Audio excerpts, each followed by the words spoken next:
So Pedro agreed and showed him the two slips of paper. Matt hadn't been certain that he would really buy them. He knew that Pedro would have preferred to continue south to the city of Ayachucho, when Sebastian and his friends would be waiting. As he took the tickets, Matt glanced at the other boy. Pedro didn't look pleased by what he had done, but he had eventually come to a decision. He was going to stay with Matt. The two of them ate a quick breakfast of rolls and coffee brought from a stall, then crept on board the bus at the last moment. By this time almost every seat was taken and they had to sit apart. Not that it mattered, Matt thought to himself. When they were awake they couldn't take any talk anyway. Costco, it meant nothing to him, a name spoken by a dying man. It was a town, a city, it could be anywhere in Peru, he guessed. It must be far away because the tickets had cost almost half their remaining money. As they set off, jointing through the half-empty main square, Matt looked across the alley at Pedro, who was sitting cramped next to the window on the other side of a pulping, sweating man. What was he thinking from the moment he had met Matt? His entry life had been thrown into turmoil. Desperate everything, Matt was beginning to worry about him. Pedro had said nothing and shown little emotion since the death of a man called Mikos. Of course, he was used to violence and sudden death, but he surely hadn't been expecting so much of it. The Pan American highway was long and very straight, running through the landscape as if it had been cut with a knife. For the first couple of hours there was no real view of the window. The edge of the road was lined with rubbish, old tires, pieces of plastic sheeting, tangled coils of wire, and mounds of rubber that seemed determined to follow them every inch of the way. Matt had never been anywhere like this before. He had seen rubbish tips in England. There had been parts of Ipswich that were run down and depressing, but the poverty in the country was endless. It had spread like a disease. The sun rose and suddenly was hot. Matt looked around at the other passengers, a mixture of city people, farmers, Indians, and once again animals. The woman sitting next to him was dressed in brilliant colours, with a bright red swirl tied around her neck and a floppy hat. Her skin her skin looked like beaten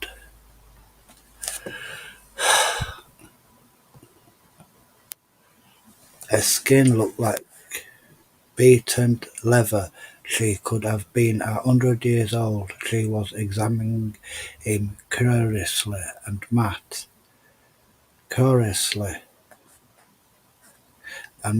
would if she had seen through the skin dye, the clothes had the haircut, and recognised the English boy underneath. He turned away, afraid she might try to speak to him. Another hour passed, then several more. It was impossible to tell how long he had been sitting there. Matt was thirsty. His mouth seemed to be full of dust. and diesel fumes. He closed his eyes almost immediately. He was asleep. Once again they were back on the shore. "We should have gone to Ayacho," Pedro said. "I know, I'm sorry. Why did you decide to come along? Because of the man who died, Miss Mikos. He died because he wanted to help us, and at the end, when he only had one breath left, he told us to go to Cusco. It was that important to him. If we didn't do as he said, his ghost would never forgive us." "Do you know anything about Cusco?" Matt asked. "Not much. Sebastian went there once and he didn't like it. It's a long way. It's a long way away. I up in the mountains. Sebastian told me that you can't breathe properly because there isn't enough air.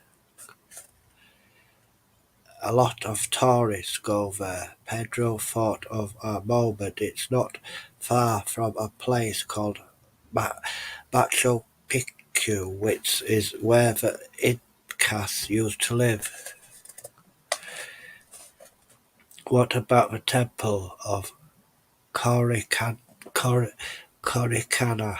"I've never heard of it." The two of them sat in silence for a minute, but in this strange world a minute could have been an hour, or even a day. "So who do you think he was?" Pedro asked. "He said his name was Mikos, but he didn't tell us anything else." "And what about the man with the big head?" "That was Salamander." "Yes," Matt shuddered. "I've never seen anyone like him. I mean, there are people in Lima with no legs and no arms and stuff like that, you see, it all the time, but he was a freak, a real freak, and he was evil. It was like it was oozing from him. He made him what he made him want to be sick."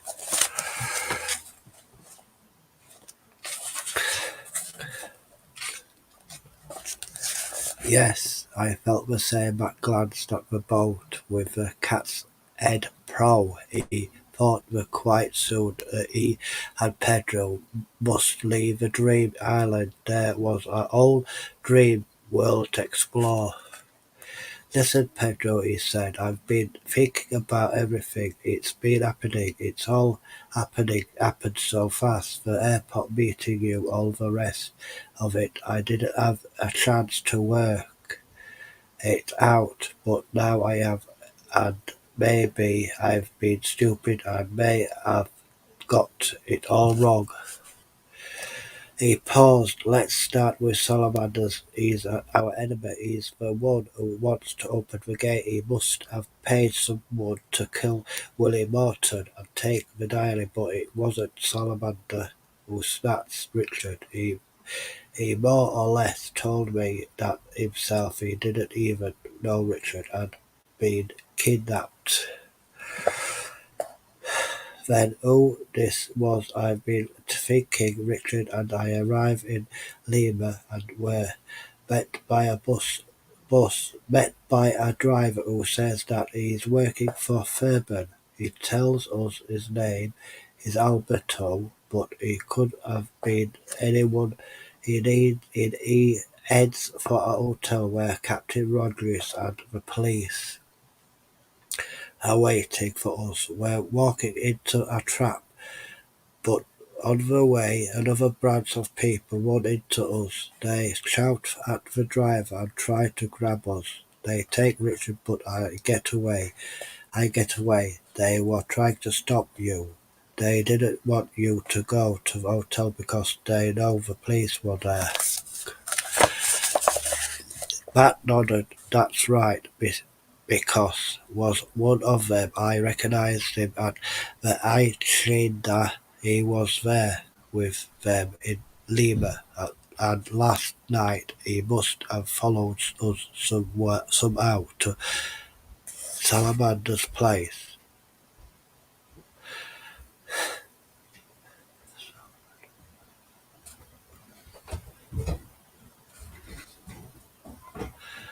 Salamander's place, or maybe he was always waiting for me to show up. Maybe he could have told you where your friend is. I wish he told us more who he was working for. He didn't know he was going to die. Pedro thought for a moment. But this this temple, Corianshaw, if we can find it, maybe we can find Richard. Matt picked up a pebble and threw it into the sea. It made no sound as it hit the water. How long will it take us to reach Cuzco? They said 20 hours when I bought the tickets. If we can sleep most of the time, at least we can talk. Yes, Pedro frowned. What about this place, Metro? Where are we now? How come we can understand each other and remember everything when we woke up? I didn't know, Matt said, when I met you here on this island. Alan, I hope you'd be able to tell me. No choice, no chance. I don't know anything about anything. I'm just me. I do juggling and I steal from tourists. It's all a mystery, and how I got mixed up with you is the biggest mystery of all. Then let's get moving. Matt stood up, and I think we should get off this island. You've got a boat, we can take it. We've got a boat, we can take it. Where? There are five of us, Pedro. That's what this is all about. We have to find the other three. The two of them went over to the boat and dragged it off the shingle. Matt climbed in and Pedro pushed off. Suddenly the mainland looked a long way. Matt looked up. The sky, still black, was clear with huge swan didn't return. The swan salamander had been talking about it in his dining room. The silver swan must be in position 5 days from now. That was what Salamander had said. But what did he mean? Did he have the power to enter this dream world? Was the swan in some way controlled by him? Matt shivered. Pedro leapt in water, dripping from his ankles and feet. The boat seemed to have a life of its own. Almost at once it turned away from the island, and picking up speed it carried them out to sea. Matt jolted awake again. The bus had stopped at a crossroads, with a few ramshackle buildings and stalls selling food and drink. The old woman who had been sitting next to him got off, and Pedro, carrying 2 bottles of water and some more rolls, was able to join him. As the doors hissed shut and they sat off again, Matt remembered a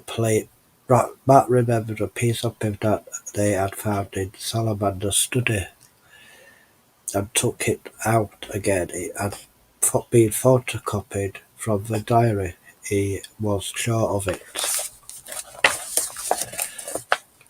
The entry page was covered in lines, some of them forming shapes. There was a sort of triangle that narrowed.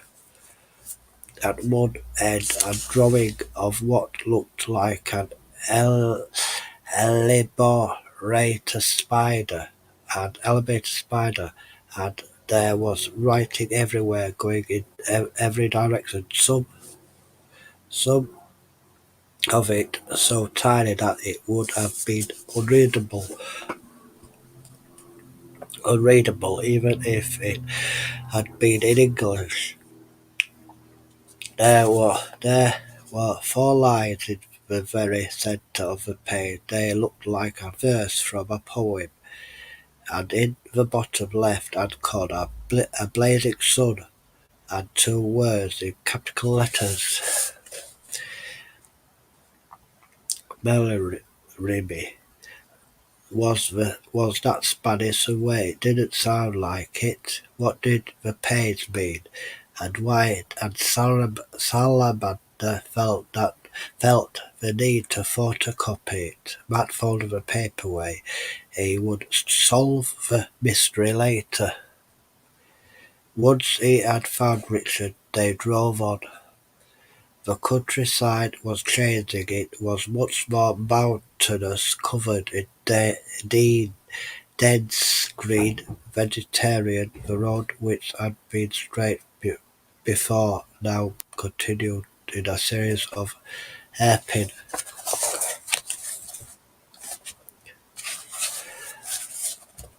hairpin airbands as the bus climbed higher. Matt remembered that Pedro had sniffed the air cautiously. It was definitely getting thinner. Even the colour of the sky was different. A harder, more electric blue. There were farmhouses thrown onto the upper slopes, as if by chance a strange fortress, small and circular, built of solid stone. It would be impossible to grow anything here, or so Matt thought, but then they turned another corner and saw that someone, the local Indians, or some civilization before them had carved fantastic terraces into the sides of hills, soaring them up with boulders, and then planting them with crops. It must have been the labour of hundreds of years. They passed through villages, and then towns. Everything was strange there, quite different from other side of Peru. More ancient and spectacular, the mountains were huge, enclosing everything, and then the bus reached the top of the valley and Matt saw the city of Cusco spread out in front of him. It was like nothing he had ever seen in his life. It really isn't like a city at all. That was in his first thought. There were no skyscrapers, no office blocks, no main roads, no traffic lights, nor even much more traffic. Costco was like something out of a storybook, and one written a long time ago. Looking out of a bus window, Matt saw a central square dominated by two Spanish cathedrals, and all around neat white-fronted houses with terracotta roofs that continued in a swirl of what looked like several miles to the foothills on the other side. But but it was only when they had left the bus and began to make their way on foot towards the centre that Matt was able to get the measure of the place. Cusco, that was a beautiful city of archways and vendors, wrought iron lamps, cobbled streets and pavements so highly polished that they could have been inside a museum or a palace. Every building seemed to be either a restaurant, an entered the cafe or a shop, piled high with textiles, jewellery and souvenirs. There was no, poetry there too, but saw a tiny boy barefoot and dirty in the sunlight, dirty asleep in a door. Old woman sat in the street, blinking in the sunlight. Shoreshire boys looked for trade around the churches, but the poverty seemed almost picturesque. Here, just something else for the tourists to photograph. And there and there were tourists and backpackers everywhere. As they entered the main square, Matt had English voices, and his immediate instinct was to throw himself into the arms of the first person he met. He needed help. A rich English tourist was the perfect answer. At the very least, they would help him reach a British embassy, and they in turn would arrange his flight home. But even as he started forward, he knew he couldn't do it. First of all, there was Richard. He couldn't just abandon his friend, and if Matt left the country, he might well be condemning the journalist to death. After all, he was the one they wanted, not Richard. And then there was Pedro. Whatever had happened to Matt, and however much he hated being there, he had managed to find one of the five. They were meant to stay together. Running away wouldn't help anyone, and Matt knew he hadn't see this through. He stood back and watched as a group walked past, following a woman waving an umbrella. Fell in with them. At least it gave him a little comfort to hear his own language.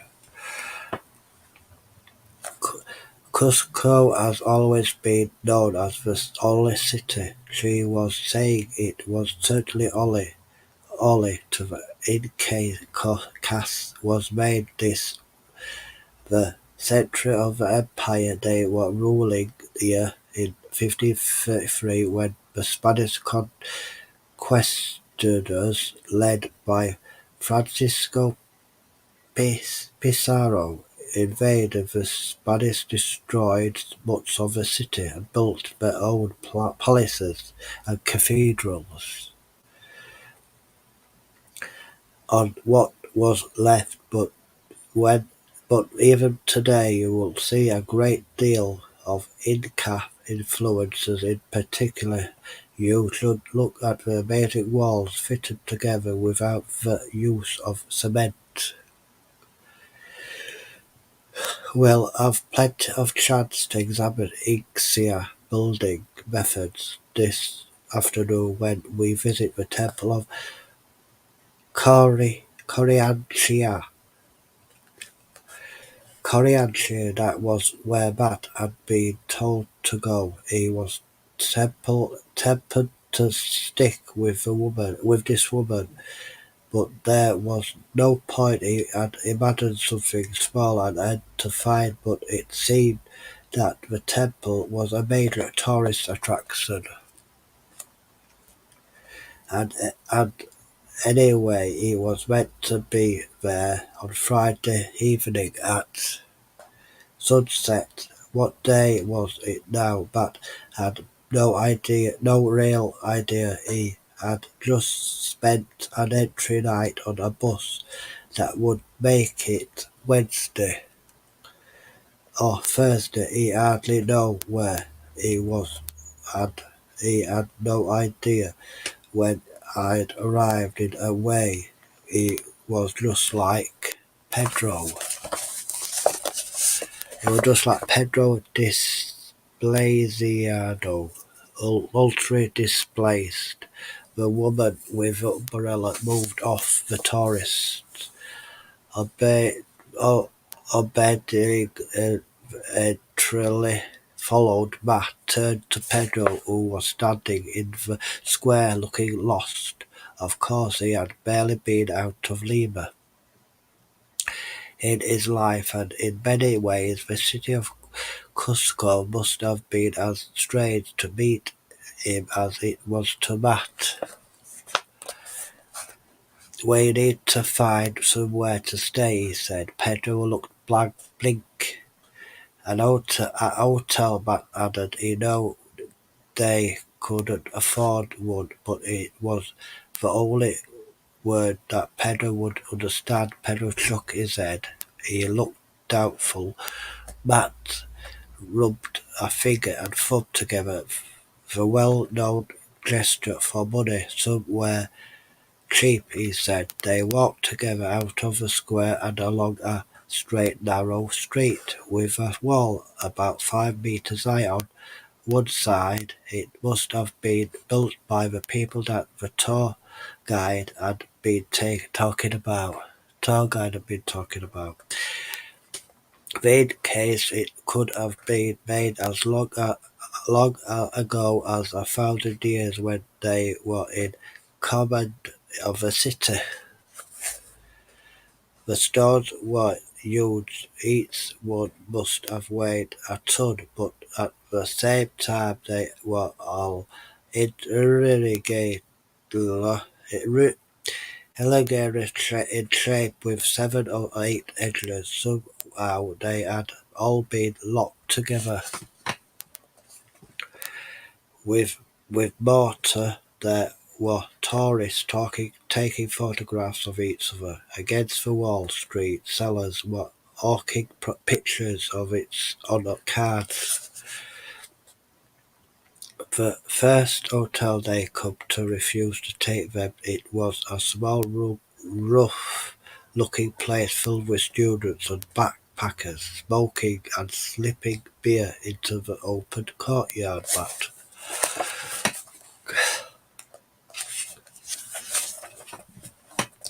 crouched in the streets beside the door, once again discussing his fight with Pedro, spoke to the receptionist, an elderly woman with suspicious eyes. He had money, but she wasn't having any of it.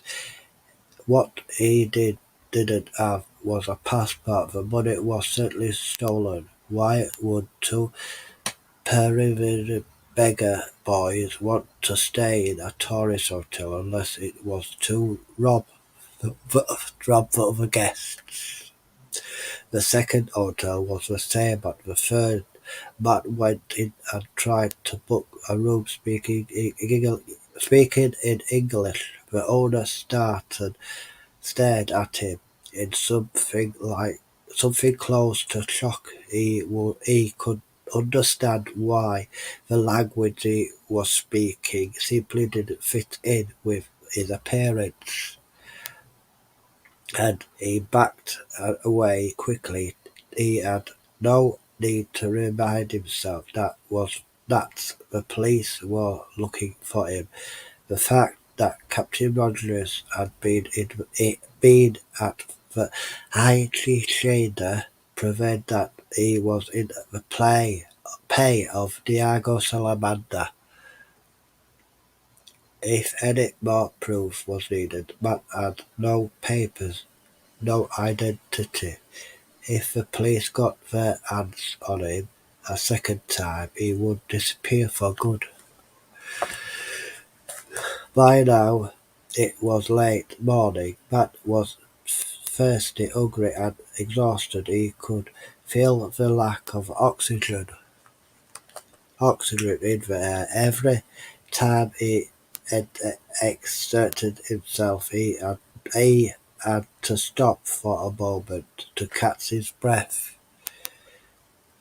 How high up were they on the bus? It had felt as if they were climbing for hours. He looked at Pedro and gestured. Do you want what to eat?" Pedro nodded. "Estoy muerto de hambre." They chased the shabbiest, quietest restaurant they could find, but even so the owner refused to serve them had paid.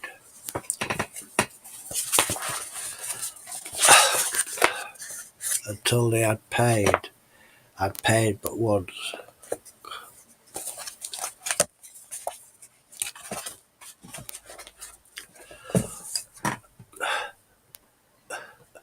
Subscribe, hit the bell, share, like, thank you, click on main screen, the thumbnail, thank you.